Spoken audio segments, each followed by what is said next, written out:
라디오 김우성의 생생경제. 애청자 여러분 안녕하십니까? 김우성 PD입니다. 하인리히 법칙이라는 게 있습니다. 중대한 한 가지 사건은 29가지 의미 있는 사건과 300가지 사소한 실수로부터 비롯된다. 이런 내용입니다. 미국의 새 정부 상황, 세계 경제의 흐름, 그리고 한국의 경제 상황과 정치 혼란, 이 모든 걸 고려하면 4월엔 큰 위기가 시작될 수 있다. 이런 시각들, 또 이런 위기가 주장되고 있습니다.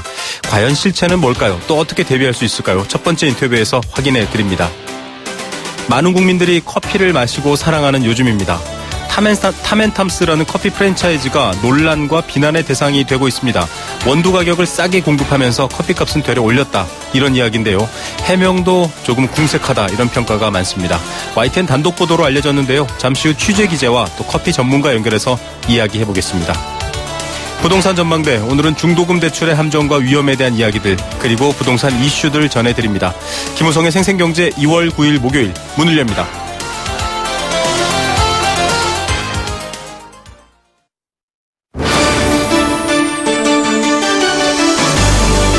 YTN 라디오 김우성의 생생경제.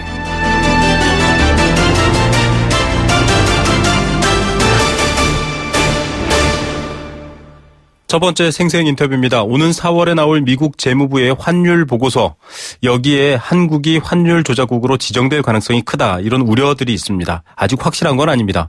그런데 지금 탄핵, 또 국정마비, 여러 가지 경제적 어려움들을 바라보면서 과거 IMF라 불리는 외환 금융위기 같은 위기가 올 거다라는 이야기가 나오고 있습니다. 최근 들어 이 4월 위기설이 부상하고 있습니다. 어느 정도 위험이길래 4월 위기라는 이름을 붙였을까요? 또 대안은 없을까요? 전문가 모셔서 얘기 들어보겠습니다. 숙명여대 경제학부 신세돈 교수 전화로 연결합니다. 교수님 안녕하십니까? 네, 안녕하십니까? 네, 통상 1997년 IMF나 2008년 금융위기 전부 다 금융에서 발발한 위기인데요. 지금 미국의 한국 환율 조작국 지정 움직임, 이런 것들, 또 대내외 악재로 위기설이 나오고 있습니다. 어떻게 보십니까? 저는 4월 위기설이라는 근거가 네네. 이번 4월 달에 이제 미 재무성에서 환율 보고서가 나올 것이고, 거기에서 중국이나 어쩌면 한국이 환율 조작국으로 지정될지도 모르고, 그다음에 한국엔 또 이제 탄핵 문제가 걸려 있고, 또 대통령 선거가 그와 관련돼서 이어져 있으니까, 네. 이런 것들이 이제 불안 심리를 자극을 해서 4월 위기설이라는 이야기가 나오는 것 같은데, 네. 우리보다 훨씬 더 가능성이 큰 중국이나 독일에서는 뭐 그런 위기설이 없거든요. 네. 그래서 요약해서 말씀드리면 97년 IMF 위기나 2008년 금융위기와 같은 위기가 올 가능성은 뭐 거의 없다. 네. 그리고 환율 조작국으로 지정될 가능성도 매우 희박하다. 결론적으로 4월 위기설은 상당히 근거가 없는 것 아닌가. 저는 그렇게 평가를 해요. 네. 자, 뭐 위기설을 주장하는 이야기들을 종합했을 때 이제 그런 주장들이 있는 거고, 교수님께서는 그런 가능성은 희박하다. 이렇게 말씀해 주셨는데요. 사실 여러 가지 지표들을 봤을 때 우리나라 같은 경우는 지금 뭐 중국과 미국의 이 무역 갈등의 사이에 사실 껴있는 입장이지 않겠습니까? 수출의 25%를 중국에 의존하고 있는 상황이고, 미국과의 관계 역시 사실은 지금 FTA 재협상 같은 것들이 놓여 있거든요. 이것들이 혹시 좀 여러 가지 시너지를 일으켜서 더 안 좋은 결과가 나오지 않나, 이런 우려들이 있는데요. 그것도 저는 좀 섣부른 것인 게, 네네. 여태까지 그 한국의 FTA에 대해서 적어도 트럼프 정부가 출범하고 나서 재협상을 하겠다라고 한 말이 나온 적도 없고요. 네. 그래서 뭐 우리가 지레 뭐 한미 FTA를 재협상을 하자고 저쪽에서 나올 것이다고 야단 떠는 것도 조금 성급한 것 같고, 네. 한국이 지난 한 30여 개월 무역이 수출이 마이너스였고, 네. 성장도 굉장히 안 좋고, 네. 또 중국도 경제가 안 좋고 하니까 안팎으로 우리가 여러 가지로 좀 불안한 것은 사실이지만, 네.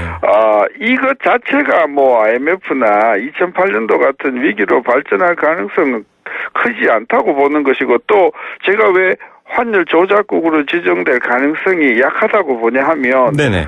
그 요건이 세 가지인데 네. 대미 흑자가 200억 달러가 넘고 네. 대미 흑자가 우리가 300억이 넘으니까 네. 거긴 해당이 되고 그다음에 이제 경상수지가 GDP의 3%를 넘어야 된다. 이것도 해당이 돼요. 우리가 한 8% 가까우니까. 네. 근데 세 번째 요건이 뭐냐 하면 GDP의 2% 즉 한 300억 달러쯤 되는데 네네.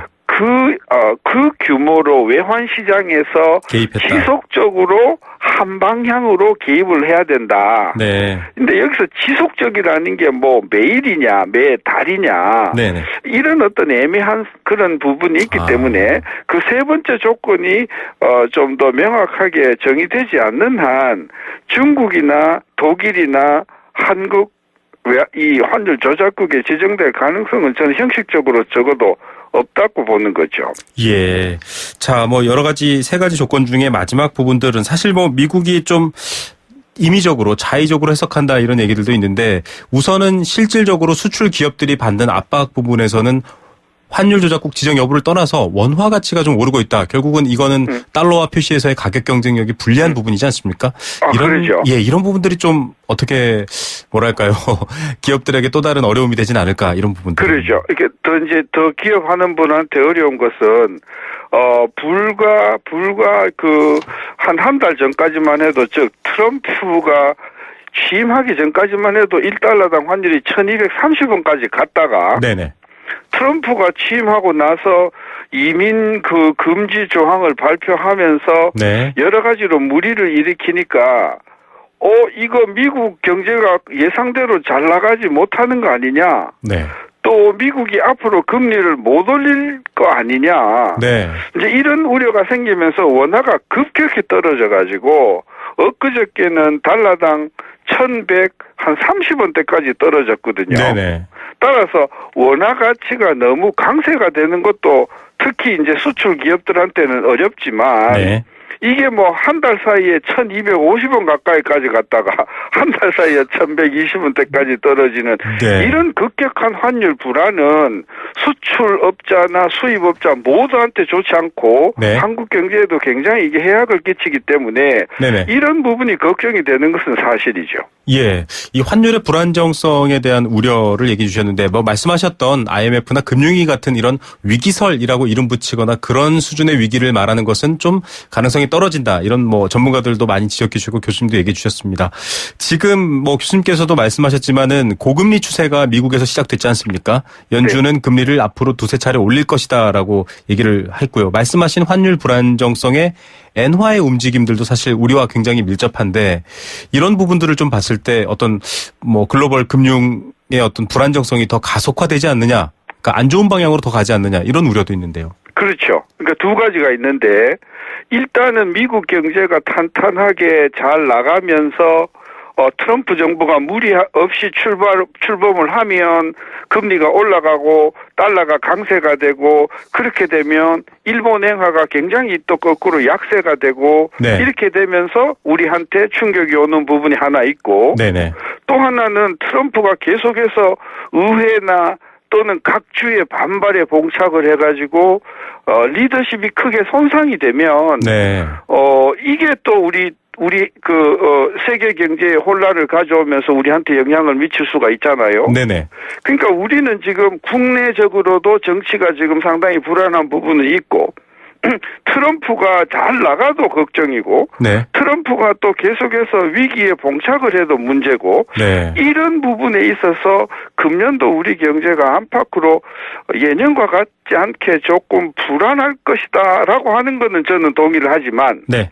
그게 뭐 97년이나 2008년도 위기까지 발생할 가능성은 저는 거의 없다고 보는 거죠. 예, 뭐 일반적으로 경제를 매일 들여다보지 않는 청취자분들께도 항상 드리는 말씀이지만 경제가 가장 싫어하는 게 불확실성입니다. 어떻게 될지 모른다라는 것만큼 좀 위기인 게 없는데 지금 그런 상황이 국내외로 펼쳐지고 있습니다. 이 중국에 대한 미국의 제재는 지금 뭐 신경전 수준으로 올라간 게 아니라 거의 가시화된다 이런 얘기도 있는데 어떻게 보십니까? 네, 중국 저는 예. 중국에 대한 환율 조작국 지정 가능성은 우리에서는 훨씬 크고 네. 뭐 확률로 따지자면은 50%를 넘어가는 거 아닌가 생각을 하는 이유가 네네.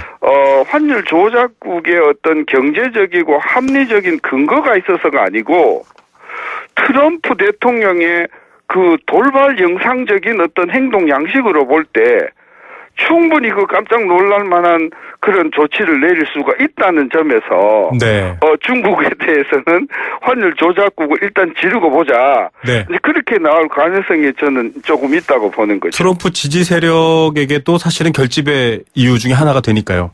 그렇죠. 네. 자, 그런데 사실은 중국도 좀 억울한 측면이 있다라는 얘기 저희가 한번 보내드린 적이 있는데요.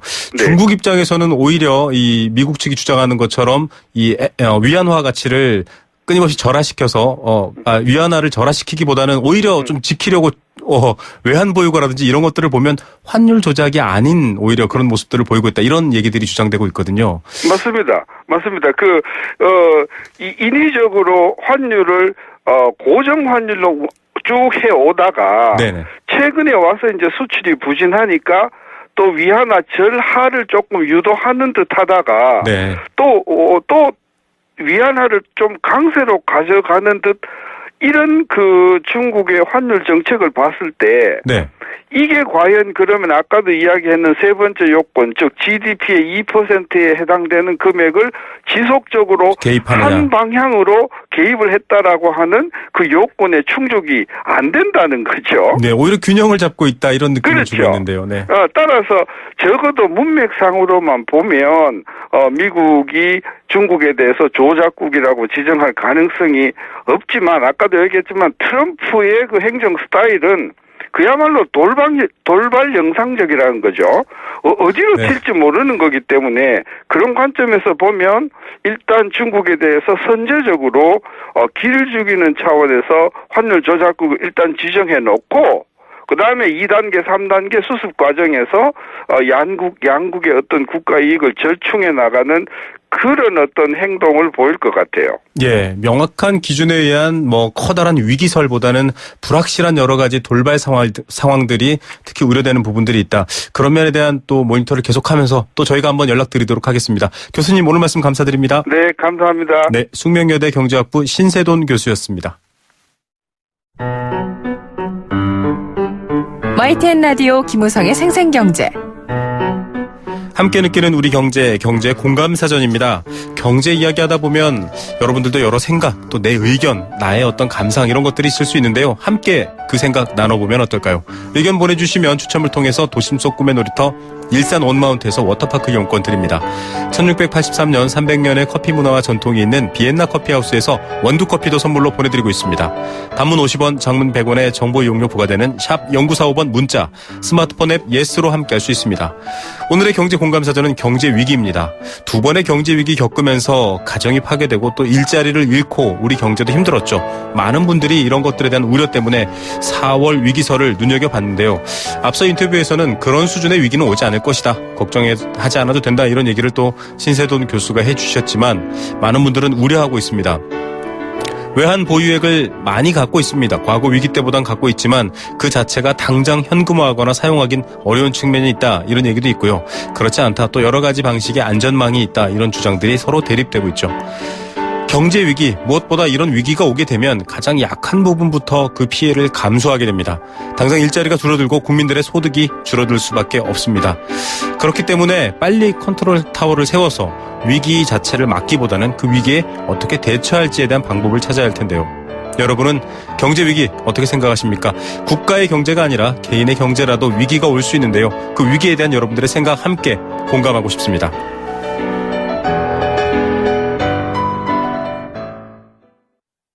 인도에선 셀카를 찍기가 어렵습니다. 포즈만 잡아도 사람들이 함께 찍자며 매달리니까요.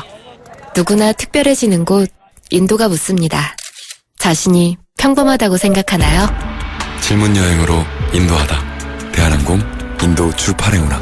Excellence in Flight, Korean Air. 에이스 고객 지성 이보영 침대를 말하다.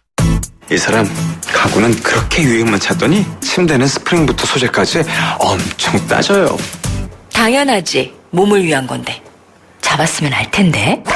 침대는 가구가 아니다. 침대는 에이스다. 에이스 침대. 생생경제 일부 포스코와 함께했습니다. 캠페인 듣고 경제 톱뉴스 들려드립니다. YTN 라디오 캠페인. 물 없는 한라산, 물 없는 제주 바다를 상상할 수 있나요? 제주의 아름다운 자연과 풍경은 깨끗하고 건강한 물이 있기에 가능합니다. 제주를 아름답게 만들어주는 건강한 물은 우리의 몸과 마음도 아름답게 만들어줍니다. 건강한 몸과 마음을 지키는 이유. 아름다운 물을 사랑하고 지키는 일에서부터 시작됩니다. YTN 라디오 아름다운 물 캠페인은 광동제약과 제주특별자치도 개발공사와 함께합니다.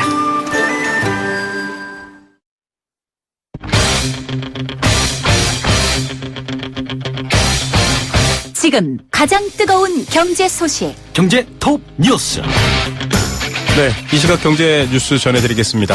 연말 연시 되면 보험료 인상 소식이 종종 들려오는데요. 관련 소식 첫 번째 뉴스로 준비했습니다.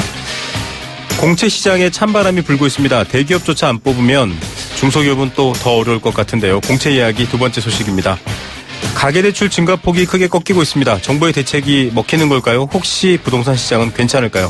이 시각 경제 톱뉴스 비즈니스워치 김춘동 기자 연결합니다. 안녕하십니까? 네, 안녕하세요.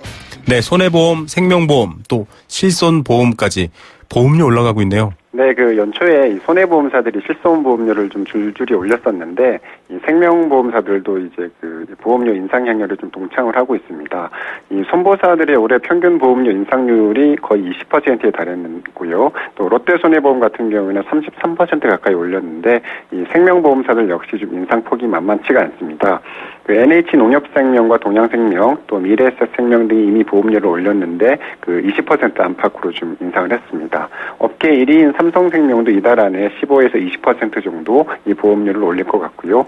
이 작년에 보험료를 많이 올린 교보생명 정도만이 이 보험료를 좀 조금 내렸다고 합니다. 네, 이 보험사들이 실손보험료 이렇게 많이 올리는 이유, 배경 뭔가요? 네, 간단히 말씀드리면 이제 실손보험 부문에 적자가 좀 많기 때문인데, 가입자들로부터 받는 돈이 보험료보다 이 보험금으로 나가는 돈이 더 많기 때문입니다. 병원의 과잉진료와 또 환자의 의료 쇼핑 등이 좀 복합적으로 맞물린 결과라고 보시면 될 것 같은데요. 이 구체적으로 보면 이 비급여 항목의 진료가 좀 남발하고 있기 때문입니다.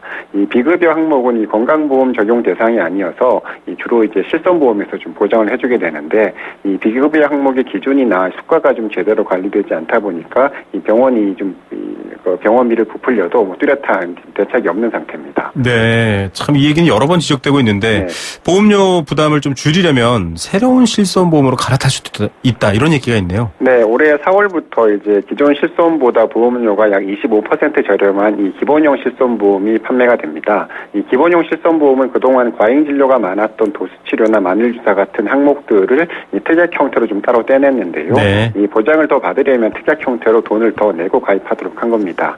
기존 가입자들에게는 영향이 없는데 다만 이제 현재 가입한 보험과 조건을 좀 비교를 해서 갈아탈 수는 있는데요. 이 보험료가 싸다고 무작정 갈아타서는 안 되고 이 보장 범위나 병원 이용 빈도 등 여러 가지 조건을 비교를 해서 결정하시는 게 좋다고 합니다. 예, 또 본인의 어떤 만성 질환 같은 것도 다 따져보셔야 될 것 같습니다. 자, 이 참 우울한 소식인데요. 대기업 공채 시장에도 찬바람이 분다 이런 소식이네요. 네, 경기 침체화가 장기화하고 있고 또 이 최순실 게이트마저 좀 겹치면서 불확실성이 커지니까 이 대기업들이 좀 쉽사리 채용 계획을 좀 내놓지 못하고 있습니다. 일부는 채용 인원을 전보다 좀 줄일 것으로 좀 예상이 되고 있는데 실제로 보니까 10대 그룹 중에서 SK 그룹만 채용 계획을 좀 밝혔고요. 보통 3월과 9월에 이제 대기업 공채가 시작이 되는 시기인데 그래서 채용 시장에서는 취업 시즌으로 좀 불리고 있는데요. 올해 상반기에는 일단 채용 계획을 밝힌 대기업들이 좀 많지 않아서 좀 불확실성이 좀 큰 상태입니다. 네, 이 채용 시기와 방식에도 좀 변화가 있습니까? 네, 우선 취업 시즌이 아닌 7, 8월과 12월에도 좀 채용이 나서는 기업들이 좀 늘고 있는데 취업 포털 인크루트가 올해 채용 계획을 정한 369개 기업의 채용 일정을 좀 조사를 했더니 대기업 같은 경우에는 3월이 29%, 9월이 49%로 여전히 비중이 크긴 했는데요. 7월과 12월도 각각 28%와 33%를 차지하면서 적지 않은 비중을 차지했습니다. 채용 방식 역시 기수별로 이제 대규모로 뽑는 공채보다는 수시 채용에 늘고 있는데 취업 포털 사람인이 지난해 말 378개 기업을 대상으로 조사했더니 수시 채용이 62%에 달한 반면에 공채만으로 뽑겠다는 회사는 13%에 그쳤습니다. 대기업 공채를 통한 취업 문은 계속 좀 좁아지고 있다 이렇게 보시면 될 것 같습니다. 네, 돈은 더 필요한 시기인데 돈을 벌 수 있는 기회는 더 줄어들고 있네요. 은행 가계대출 증가폭은 좀 꺾였네요. 네, 한국은행에 따르면 지난달에 은행권 가계대출 잔액이 708조 원을 기록해서 작년 12월과 비교하면 585억 원 정도 늘어나는 데 그쳤습니다. 사실상 제자리 걸음을 한 건데요. 네. 작년 12월에 3조 4천억 원은 물론이고 작년과 재작년 1월 평균 증가액이 1조 7천억 원과 비교해도 크게 못 미치는 수준입니다. 지난달 가계대출 증가액은 2014년 1월 마이너스를 기록한 이후에 3년 만에 가장 적었다고 합니다. 예, 좀 제동이 걸렸다 이런 상황인가요? 네, 일단 그렇게 보시면 될 것 같은데요. 1월 가계대출이 주춤한 이유는 크게 좀 두 가지로 볼 수가 있는데 우선 이 계절적 영향을 꼽을 수가 있습니다. 겨울은 이사철 비수기여서 부동산 거래가 활발하지 않은데 그러다 보니까 대출을 받을 일도 그만큼 줄었고요. 네. 또 여기에다 이제 정부의 가계대출 규제와 함께 주택담보대출 금리가 계속 오르면서 이 대출 증가세에 좀 제동이 걸린 것으로 좀 보입니다. 다만 이 가계대출 증가세가 좀 기조적으로 꺾였는지는 봄 이사철 성수기가 좀 지나봐야지 알 것으로 좀 그렇게 좀 풀이가 되고 있습니다. 네, 비수기 탓인지 진짜 흐름이 바뀐 건지는 좀 시간이 필요하군요. 네. 대형마트들이 일제히 닭고기 가격을 인상했네요. 네, 유통업계에 따르면 이마트와 롯데마트, 홈플러스 등의 대형마트들이 오늘부터 닭고기 판매 가격을 5%에서 최대 8%까지 올렸습니다. 작년 연말에 조류 인플루엔자가 전국적으로 퍼지면서 수요가 줄었고 그러면서 좀 닭고기 가격 떨어졌었는데 이달 들어서 좀 다시 오르고 있습니다. 지난달 말까지 킬로그램당 1,000원에서 1,100원대였던 육개 도매가도 이 설 연휴를 지나면서 1,500원대로 좀 회복했는데요. 단기간에 30%나 급등하면서 이 조류 인플루엔자 발생 전으로 좀 돌아간 겁니다. 최근에 이 닭고기 수요는 살아나고 있는데 이 조류 인플루엔자 여파로 공급 부족 현상이 심해지면서 좀 가격이 좀 강세를 보이고 있는 것으로 보입니다. 예, 여러 가지 참 계란에 이어서 좀 걱정거리가 많습니다. 앞으로 더 오르나요? 조류 인플루엔자가 좀 확실히 잡히지 않고 여전히 현재 진행형인데요. 여기에다 지금 구제역까지 좀 겹치면서 닭고기 가격이 더 오를 것이라는 전망이 좀 나오고 있습니다. 구제역 발생과 함께 소고기와 돼지고기 수요가 이 닭고기로 몰리면 가격이 더 오를 수 있다는 건데요. 네. 이 정부가 이 조류 인플루엔자와 함께 구제역 초기 대응에 실패할 경우에 이 소와 돼지고기 역시 공급 부족이 좀 심해지면 가격이 더 치솟을 수가 있어서 이래저래 좀 서민들의 밥상 물가는 좀 더 부담이 계속 좀 커질 것으로 보입니다. 네, 단순한 시장 상황이 아니라 이렇게 오르는 물가 서민들은 좀 분통을 터뜨릴 것 같습니다. 계란부터 소고기, 돼지고기까지 걱정이네요. 주요 카드사들의 4대 보험이 자동이체 서비스 시작한다고 알려졌네요. 네, 업계 1위인 신한카드와 KB국민카드가 이 건강보험과 국민요금 등 4대 보험에 대해서 카드 자동이체 서비스를 시작합니다. 기존에도 카드 납부는 가능했었는데 자동이체 서비스는 이번 처음이라고 합니다. 이 두 카드사 고객은 각사 홈페이지나 고객센터에서 신청을 할 수가 있다고 하는데요. 신용카드와 체크카드가 모두 가능한데 이 0.8% 정도 되는 납부 수수료는 고객이 내야 된다고 합니다. 이 두 카드사 모두 7월 말까지 자동이체를 신청하면 5,000원의 캐시백을 좀 준다고 하고 또 이 전월 실적이 30만 원 이상이면 수수료도 면제해 준다고 합니다. 네, 오늘의 경제 톱뉴스 어떤 것 고르시겠습니까? 실손보험료 기사를 꼽고 싶은데요. 이 금융위원회가 보험산업 경쟁력 강화를 내세워서 보험료 인상을 좀 자유로 하면서 최근 3년 새 보험료가 2배 이상 오른 경우도 좀 많다고 하는데 네. 이 보험료 현실화가 필요하긴 한데 이 잘못된 구조를 바로잡는 과정이 좀 먼저 선행됐어야 되지 않나 이런 생각이 좀 들었습니다. 네, 소비자를 고려하지 않은 자유와 자유일까요? 오늘 뉴스 감사드립니다. 네, 감사합니다. 네, 비즈니스워치 김춘동 기자였습니다.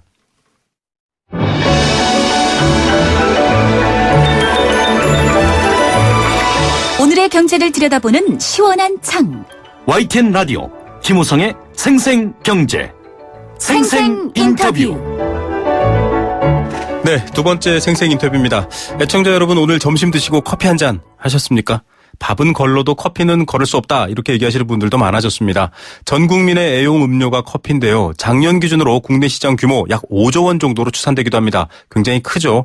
이런 외적인 성장만큼 커피 산업과 서비스도 성장하고 있을지 의문입니다. YTN의 단독 보도로 어제부터 화제가 되고 있는 국내 커피 프랜차이즈 탐앤탐스가 그 논란인데요. 값싼 원두를 썼습니다. 그런데 가격은 올렸고요. 결국 이익에만 몰두했다. 이런 비판을 피하기 어려울 것 같습니다. 관련 내용 취재한 YTN 사회부의 조은지 기자 연결하고요. 이어서 또 전문가 연결해서 이야기 한번 들어보겠습니다. 조은지 기자 먼저 연결하겠습니다. 조 기자님 안녕하십니까? 네, 안녕하세요. 네, 어제 단독 보도로 처음 알려졌습니다. 타멘탐스가 커피값은 올리고 원두는 값싼 걸로 바꿨다. 이런 논란이던데 어떤 내용입니까? 예, 타멘탐스 뭐 다 잘들 아시죠? 유명 국내 프랜차이즈 커피 전문점인데요. 지난달 27일자로 음료값을 올렸습니다. 아메리카노는 300원 오른 4,100원이고 라떼는 500원 오른 4,700원입니다. 하지만 정작 원두는 저렴한 것으로 바꾼 게 드러났는데요. 네. 영업점에 공급하는 원두가 기존에는 1kg당 17,000원짜리였는데 바꾼 원두는 1,500원짜리라는 게 저희 취재 결과 드러났습니다. 네.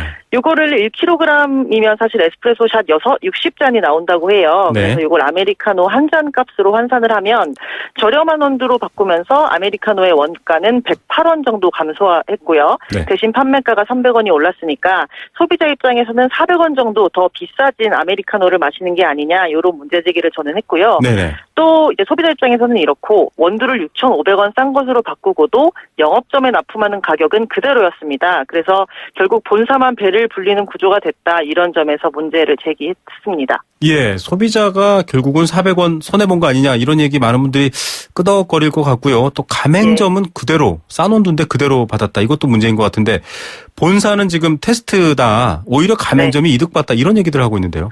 네, 본사의 해명 어제 나왔는데 크게 봤을 때 두 가지입니다. 값이 싼 원두라고 해서 결코 품질이 낮은 것은 아니다. 그동안 사왔던 17,000원짜리 원두 업체가 너무 비쌌다. 폭리를 취했다.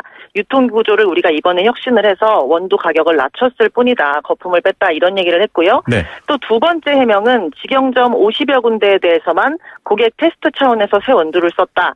고객들의 반응이 좋지 않으면 기존 원두를 계속 쓸 수 있다 이렇게 얘기를 했거든요. 네. 하지만 YTN 취재 결과 직영점 50여 군데는 지난해 12월부터 또 전국 50여 개 휴게소에 있는 타멘탐스 매장은 올 초부터 새 원두가 들어가고 있었습니다. 네. 또 커피기계 렌털 사업장들이 있어요. 이 뭐 대기업 같은 데 사업장에서 쓰는 그런 기계 렌털하는 곳인데 거의 700개, 800개가 된다고 하는데 여기에도 기존과 같은 값을 내고 새 원두가 들어가고 있었습니다. 고객 테스트다 이렇게 본사는 얘기했는데 이 해명도 좀 미심쩍어요. 네. 기존 원두 업체에는 이미 거래 종료를 선언을 했고요. 원두 재고 물량이 소진되는 대로 오는 28일자로 거래를 끊겠다 이렇게 서로 상호 합의가 마친 상태입니다. 예. 반면 새로 바뀐 원두 업체와는 2년 계약을 맺은 걸로 이미 알려졌고 타멘탐스가 연간 최하 300톤씩 물량을 납품받기로 이미 했습니다. 원두 업체는 이미 대규모 설비까지 마련했다고 합니다. 예, 이거 해명과 내용이 완전 다른데요. 그 싼 커피는 결국 고객들이 뭐 가격도 중요하겠지만 더 좋지 않은 품질을 만나는 거 아닌가 이런 우려도 되는데요. 예. 이번 문제의 핵심은 사실 원두값은 낮추고 커피값은 올렸다 이 부분입니다. 뭐 네. 1kg당 17,000원 받던 원두 원가를 1,500원으로 6,500원 줄였는데 소비자는 돈을 더 낸다 이 그렇죠. 부분인데요. 예, 고객 중에 사실 뭐 지금 본사 해명을 들으시면 가맹점은 이렇고 영업 직영점은 이렇고 하면서 이제 구분을 지어서 해명을 했는데 고객들 저도 고객이지만 고객들 중에 여기는 가맹점이니까 17,000원짜리 원두를 아직 쓰고 있을 거야. 가맹점을 그렇죠. 가자. 이렇게 따지는 소비자는 사실은 없을 것 같거든요.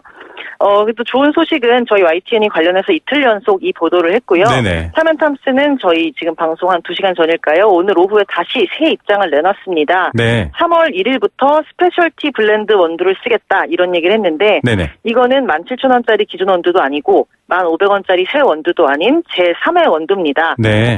전 세계에서 나오는 전체 그 원두 물량 중에 상위 7%가량 정도를 최상급 원두라고 하는데 그걸 스페셜티라고 한다고 해요. 네네. 그래서 이번 기회에 질 좋은 커피를 쓰겠다, 혁신을 하고 털고 가겠다 이런 입장을 밝혔고요. 네. 이런 식으로 해서 원두 변경 문제는 마무리 수순인 것 같습니다. 예, 이게 참 결국은 소비자가 가장 중요하다라는 게 요즘의 추세인데 좀 빨리 이쪽에서 방향을 바꿨던 것 같다라는 점은 좀 그나마 안심이 되는데 이거와 별개로 사실은 이 프랜차이즈 얘기하면 우리가 매일 유업 사태든 여러 가지 좀 갑질 이런 얘기도 떠오르고 있지 않습니까? 네. 관련 내용 좀 문제점도 있었죠. 예, 이번 원두 사실 제일 처음에 제가 취재하려고 했던 건 원두 얘기는 아니었고요. 탐앤탐스가 검찰 수사를 받고 있다 이런 얘기가 있어서 그걸 취재하다가 원두까지 이렇게 알게 되었던 거거든요. 네. 검찰은 탐앤탐스 김도균 대표를 배임 혐의로 수사하고 있습니다. 네. 지난해 5월에 이미 동부지검은 관련 혐의에 대해서 증거 불충분으로 무혐의 처분을 내렸었는데 고등검찰청에서 수사 재기 명령이 떨어져서 지난달 5일부터 다시 동부지검에서 수사를 시작했습니다. 네네. 혐의를 쉽게 설명을 해드리면 탐앤탐스 신규 매장을 공사할 때 가맹점주한테 보험료 명목으로 돈을 받습니다. 근데 네. 실제로는 보험료를 받고도 보험에 가입하지 않은 네. 게 드러났고요. 이 보험은 공사 기간 중에만 필요한 거라서 인테리어 공사가 끝나고 매장을 열게 되면 보험의 효력이 끝납니다. 네. 그래서 가맹점주의 경우는 사고가 없으면 내가 보험을 들었는지 안 들었는지 확인할 길도 없고 문제될 일도 사실은 없습니다. 네. 그래서 이 사실을 알고 있는 전직 탐앤탐스 임원이었던 사람이 관련 사실을 내부 폭로를 한 거고요. 네네. 그 고발인에 따르면 이 김도균 대표가 가맹점주들에게 보험료 명목으로 챙긴 돈이 대략 600개 매장에서 20억 원에 달한다. 이렇게 고발 내용을 했고요. 네. 규모가 크군요. 예, 이번 기사가 나오면서 일부 가맹점주들, 제가 말씀드렸다시피 내가 보험을 들었는지 안 들었는지 모르는 많은 가맹점주들이 그 돈을 돌려달라, 또 그 받아놓고 보험을 가입하지 않은 건 사기다, 이런 취지로 집단소송에 나설 움직임도 보이고 있습니다. 네, 참 많은 분들이 커피를 사랑하는데요. 이 관련된 민감한 취재였었습니다. 이야기 감사드립니다. 네. 네, YTN 사회부 조은지 기자였습니다. 자, 커피를 전문적으로 만드는 회사인데 커피 맛이 아니라 커피 향이 아니라 돈을 택했습니다. 그와 관련된 여러 송사까지 걸려있는 상황 어떻게 봐야 할까요? 커피 전문가 전화 연결해서 좀 커피 문화, 실태 관련된 얘기 좀 들어보겠습니다. 커피 비평가협회 서울 본부장을 맡고 있고요. 다양한 커피 관련 활동을 하고 계신 분입니다. 인덕대 겸임 교수를 맡고 계신데요. 최우성 교수 전화로 연결합니다. 안녕하십니까, 교수님? 예, 안녕하세요. 예, 방금 저희 YTN 사회부 기자와 인터뷰 들으셨지만 커피값은 올리고 원두는 더 싼 원두를 쓰고 이게 지금 논란이거든요. 물론 이제 좀 좋은 원두로 바꾸겠다라고 해명은 했지만 이 비난 여론이 일고 있는 사건 어떻게 보셨습니까? 네, 커피 기업은 소비자를 철저히 배려해야 한다고 생각하는데요. 네네. 그렇지 않고 이윤만 추구했다는 점에서 좋지 않은 결정이었다고 생각이 듭니다. 소비자의 건강이나 기호를 생각하지 않고 단지 원가만 낮추려는 식의 영업 태도는 네. 결국 커피 산업의 몰락을 가져올 수도 있다고 생각이 듭니다. 네. 커피 원두 시장은 이미 오래전에 커피 가격 파괴 전쟁이 시작되었는데요. 네네. 지금은 더 이상 내려갈 수 없을 정도로 원두 가격이 형성되어 있습니다.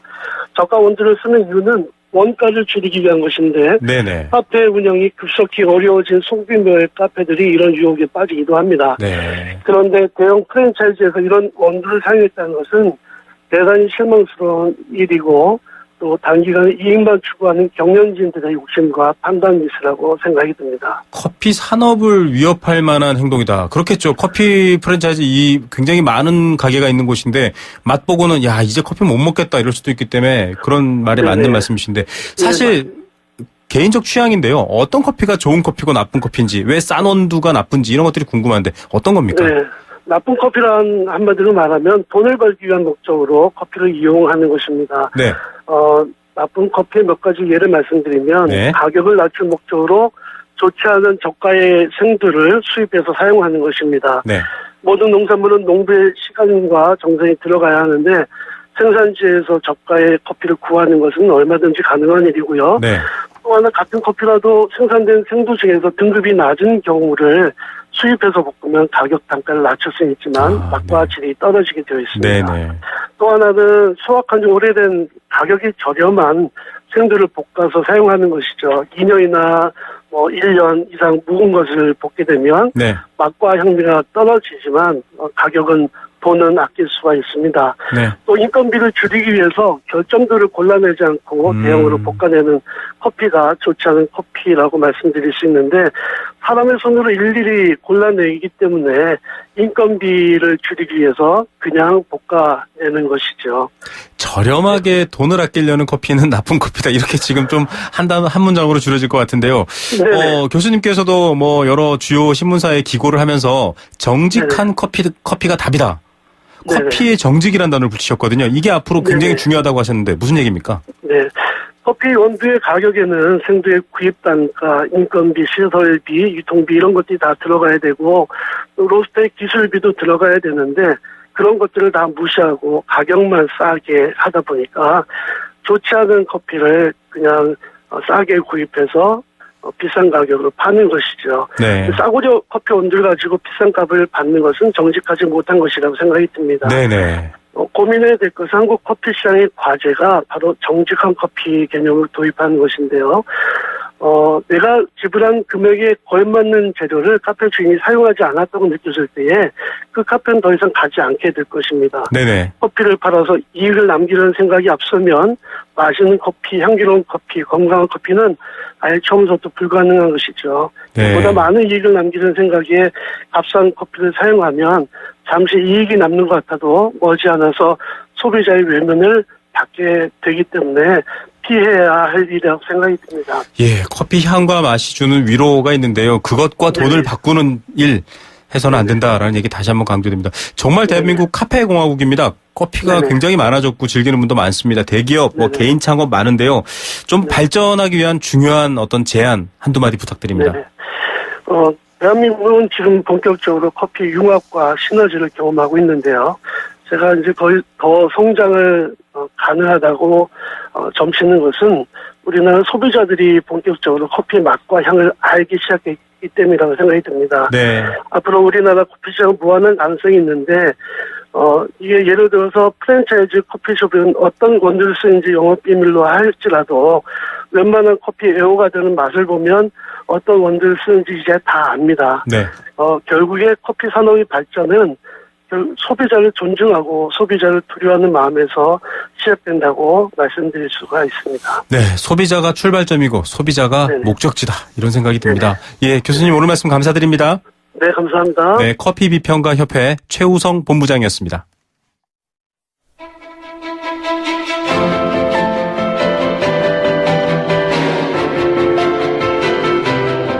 부동산 어디로 가고 있는지 시원하게 보여드립니다. 생생경제 부동산 전망대. 네, 부동산 전망대 시작하기 전에 문자 사연 하나 소개해드리겠습니다. 0379님이신데요. 경제위기에 대처하는 서민들의 자세에 허리띠 졸라매는 것밖에 없는 것 같습니다. 저는 대형마트의 배송기사입니다. 배송 물량이 줄어든 지 한참 되었고 명절 특수도 무색하고요. 소비자들이 예전에는 질을 따졌는데 요즘은 질 떨어져도 값싼 거 찾습니다. 참 어렵고 답이 안 나오지만 서민들을 위한 경제정책 좀 만들어주셨으면 좋겠습니다. 서민들 좀 웃게 만들어주십시오. 예, 0379님 지금도 배송 중이신 것 같은데요. 안전운전하시고 또 운전하시면서 라디오 듣는 분 많습니다. 항상 응원드리겠습니다. 힘내는 이야기들 많이 전해드리겠습니다. 예, 이 중요한 소식인 것 같아서 이동 중이신 분이니까 먼저 사연을 소개해드렸고요. 부동산 전망대도 마찬가지입니다. 앞서도 말씀드렸지만 결국 직접 물건을 사는 소비자, 이 국민들의 행복이 중요할 텐데요. 여러 가지 어려운 뉴스들이 나왔습니다. 중도금 대출이 깐깐해졌고 또 대출 이자가 올라갔습니다. 이러다 보니까 안 그래도 입주 물량이 많은데 공급되는 입주 물량만큼 또 입주되지 않는 대란은 나지 않나 이런 걱정까지 나오거든요. 오늘도 관련 얘기 한번 전문가와 함께 풀어드리겠습니다. 리얼투데이 장재현 리서치 팀장 전화로 연결합니다. 안녕하십니까? 예, 안녕하세요. 집단대출 규제 후폭풍 이야기가 이번 주 초반부터 계속 나왔거든요. 예. 이 논란 좀 정리 부탁드립니다. 우선 이제 금융권이 지난 12.3 대책 이후로 그 아파트 집단대출에 대한 옥죄기를 하면서 건설사들의 어떤 경영 부담 또 부양계약제들의 어떤 금리 부담이 조금 높아지고 있다는 게 문제인데요. 네. 이게 아무래도 은행권에서 이제 여심 심사라든지 집단 대출에 대한 어떤 심사가 깐깐해지면서 이게 받아야 될 대출을 못 받게 되면서 아무래도 이제 건설사들이 제2금융권으로 가다 보니까 지금 금리가 뭐 4% 이상까지 치솟고 있고 또 지금 대출을 받아야 될 것들을 못 받고 있다 보니까 또 이제 건설사는 또 자금난에 좀 허덕이는 부분들이 있을 수 있습니다. 그래서 이런 부분들이 지금 현재 문제라고 돼 있고 특히 이제 집단대출 같은 경우에는 원래 신규 아파트를 분양할 때 계약자들에 대한 어떤 개별 소득 심사 없이 중도금이나 잔금을 분양가의 한 70% 정도까지는 최대 빌려주는 어떤 그런 서비스였거든요. 네네. 그런 대출이 지금 막히다 보니까 지금 실제 어떤 지방에 있는 아파트들 같은 경우에는 이제 계약이 100% 완료됨에도 불구하고 이제 중도금 대출의 보증이 불가능해서 제2금융권과 대출을 좀 진행을 하고 그리고 어떤 다른 여러 건설사들도 지금 최근에 공공택지 분양인데도 불구하고 계약률이 90%를 넘었지만 시중은행의 어떤 대출이 거절되면서 지금 다 이금융권이나 혹은 다른 어떤 다른 제2금융권 쪽으로 많이 몰리고 있거든요. 네. 문제는 이러다 보니까 기존의 대출 금리도 계속 오르고 있는 상황인데 이금융권으로 가게 되면 대출 금리가 더 올라가게 되거든요. 근데 이게 문제는 뭐냐면은 결국에는 이제 이 계약을 한 어떤 소비자의 입장에서는 계속 생각했던 것보다 대출 금리가 더 올랐기 때문에 부담이 더 많이 늘어나게 되고 그렇게 되다 보면은 이런 어떤 가지고 있는 분양권이라든지 혹은 분양가에 대해 부담이 되는 사람들이 매물로 내놓다 보니까 시장에서 이제 그런 어떤 물건들을 또 칠 수 있는 어떤 호황기가 아니잖아요. 그렇죠. 그런 부분들 때문에 또 이제 시장이 어떤 부동산 경기가 더 악화되고 이렇게 되면서 이제 또 뭐 깡통주택이라든지 나중에 결국에 어떤 깡통전세가 우려되는 부분들이 조금씩 나오고 있거든요. 그래서 이런 부분들이 단순히 지금 너무 급하게 좀 진행을 하다 보니까 계약이 다 됐던 어떤 업체들 혹은 건설사들이 좀 많은 어려움을 겪고 있고 또 그게 건설사뿐만 아니라 분양계약자들한테까지 좀 문제가 되고 있기 때문에 이런 부분들은 조금 해결되지 않나 이런 생각이 좀 듭니다. 예, 지금 뭐 많은 분들이 이 선분양 제도화에서 이 집이 지어지기 전에 미리 계약을 합니다. 그렇게 아파트를 구하는데 비용이 올라가고 대출 이자가 5% 이상 오르고 있고 제2금융권까지 가는 데다가 은행도 구하기 힘들다. 결국은 지금 공급 과잉 얘기도 늘 해왔지 않습니까? 네네. 걱정되는 게 부동산 우리나라가 경착륙하지는 않을 거다. 다시 말해서 곤두박질 치지는 않을 거다 이런 얘기가 있는데 지금처럼 깡통 전세 물량까지 쏟아질 만큼 중도금부터 막히기 시작하면 이거 경착륙 리스크 되지 않을까요? 어떻게 보십니까? 이게 과거에 저희가 이 부분은 분명히 경험했던 부분이었거든요. 그래서 결국은 지금 문제가 되는 부분들은 이제 집값이 뭐 폭락 수준은 아니겠지만 이제 불황기 때는 어느 정도 집값이 떨어지고 있고 그 떨어지는 상황에서 대출 이자라든지 어떤 대출 금융 규제가 시작되면서 이제 시장 더 얼어붙은 부분은 분명합니다. 그래서 집값이 이렇게 하락하게 됐을 경우에는 장기간 버틸 수 있는 어떤 실수요자들은 큰 문제가 없겠지만 문제는 최근 2년간 그 부동산 시장 호황의 어떤 그 시장을 타고 그 단기적인 어떤 투자를 보고 투자하는 사람들 같은 수익을 경우에는 목표로 하신 분들 대출을 많이 받은 상황에서 자금 여력이 안 되는 부분들이 굉장히 많이 있거든요. 이제 그런 분들이 이제 물건을 내놓을 때 이런 부분들이 팔리지 않게 되면 계속해서 가격이 떨어지게 되고 그 가격이 떨어지면서 분양 계약자뿐만 아니라 전반적인 시장의 모든 가격을 또 떨어뜨리는 어떤 그런 문제를 가지고 오기 때문에 이제 이런 부분들이 좀 가장 우려가 되고요. 특히 기존 주택들 같은 경우에도 이제 대출 이자가 금리가 5% 가까이 지금 치솟고 있기 때문에 이런 부분들은 또 이제 기존의 주택을 보유하고 있는 분들도 이제 대출 이자의 어떤 감당이 좀 어려운 분들은 또 매물로 시장에 내놓게 되면 분명히 이제 시장의 어떤 가격적인 부분은 다시 재조정될 확률이 높고 그렇기 때문에 이제 그런 부분들을 좀 고려해서 실수요자들은 좀 내 집 마련에 나서야 되는 게 아닌가 이렇게 생각이 듭니다. 예, 이렇게 가격이 낮아지면 뭐 값이 싸진다라는 개념이 아니라 이 부동산 가격의 변화는 경제 여러 부분에 같은 변화를 미치기 때문에 중요한 부분이기도 한데요. 이 말씀해 주신 것처럼 사실은 113 대책이 나오면서 이 투기 좀 막고 실수요자 위주로 시장 재편한다라고 했는데 지금 상황 보면 실수요자들에게도 유리할까 이런 걱정이 되긴 하거든요. 어떻습니까? 일단 금융 규제와 금리 인상이 되면 실수요자들도 이제 주택을 구입하기가 좀 어려워지는 거는 분명하거든요. 그래서 과거에 그 금리가 대출 금리가 한 7% 정도 변동 금리가 올라갔을 때 그 상황들을 살펴보면 그때 가장 인기 있었던 게 서울 외곽 지역의 중소형 아파트라든지 지방 아파트 같은 경우, 그러니까 양도세나 뭐 종합부동산도 피할 수 있고, 그다음에 대출이나 어떤 자기 자금 여력에 부담이 되지 않는 이런 아파트들이 굉장히 인기를 끌었고요. 또 주택이 아닌 상가나 오피스텔 이런 어떤 수익형 부동산들도 굉장히 인기를 많이 끌었었거든요. 근데 최근에 통계들을 보면 실제 이제 상업 업무용 부동산들의 어떤 거래가 연간 한 20만 건 이상, 한 25만 건 정도 거래가 될 정도로 지금 인기가 급증하고 있는데 이런 점들을 생각한다면 이제 앞으로의 어떤 시장은 중대형 시장보다는 중소형 아파트 시장이 좀 많이 호황을 보일 것으로 예상이 되고 또 서울에 있는 소형주택이라든지 소형 오피스텔 그리고 토지가 있는 어떤 단독주택들 위주로 해서 장기적으로 어떤 집가 상승이 기대가 되고 또 임대 수익까지 실현할 수 있는 부분들이 아마 시장에서 좀 인기를 끌지 않을까 이렇게 생각이 됩니다. 예. 그래도 면밀히 호황이 예상되는 시장을 보고서 좀 실수요자분들이 움직이는 게 여러 가지 비용이라든지 리스크 관리에서 유리할 것 같다. 이런 얘기였습니다. 예, 오늘 말씀 감사드립니다. 예, 고맙습니다. 네, 리얼투데이 장재현 리서치 팀장이었습니다. 크리네어 테크 집중기 주물 작업 연마 작업 페인트 작업 분진가스 냄새 이 세상에 못 없애는 분진이 어딨어. 크리네어 테크 기술력이 끝내줍니다. 크리네어 테크. 크리네어 테크 집중기. 아이오페맨의 새로운 모델 조정석입니다. 발렌타인데이에 남자 선물 고르기 참 힘드시죠? 제가 팁 하나 드릴게요. 아이오페맨 트리플 리프트 세럼.